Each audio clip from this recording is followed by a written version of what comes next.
நீலகிரி மாவட்டத்திற்கு red alert விடுக்கப்பட்டுள்ள நிலையில் தொடர் மழை காரணமாக மாயாற்றில் வெள்ளப்பெருக்கு ஏற்பட்டுள்ளது. நீலகிரி மாவட்டத்தில் தென்மேற்கு பருவமழை தீவிரமடைந்து உள்ள நிலையில் மாவட்டம் முழுவதும் தொடர்ந்து கனமழை பெய்து வருகிறது. இதேவேளையில் அங்கு ரெட் அலர்ட் விடுக்கப்பட்டுள்ளது. இதனிடையே உதகை அருகே உள்ள ஐத்தாளர் என்ற இடத்தில் குடியிருப்பு நிறைந்த பகுதியில் பலத்த நிலச்சரிவு ஏற்பட்டது. இதையடுத்து மாவட்ட நிர்வாகம் சார்பில் வருவாய்த்துறையினர் ஆய்வு மேற்கொண்டனர்.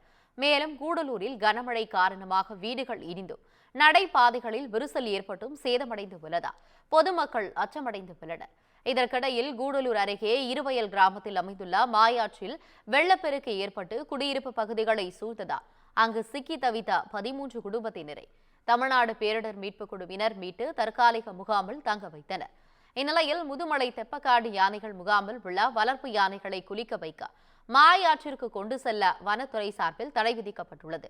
இதனிடையே வெள்ளப்பெருக்கில் அடித்து வரப்பட்டு தரைப்பாலத்தின் நடுவே சிக்கியிருந்த மூங்கில் தூர் மற்றும் மரங்களை வனத்துறையினர் மற்றும் காவல்துறையினர் பொதுமக்கள் உதவியுடன் அப்புறப்படுத்தினர்.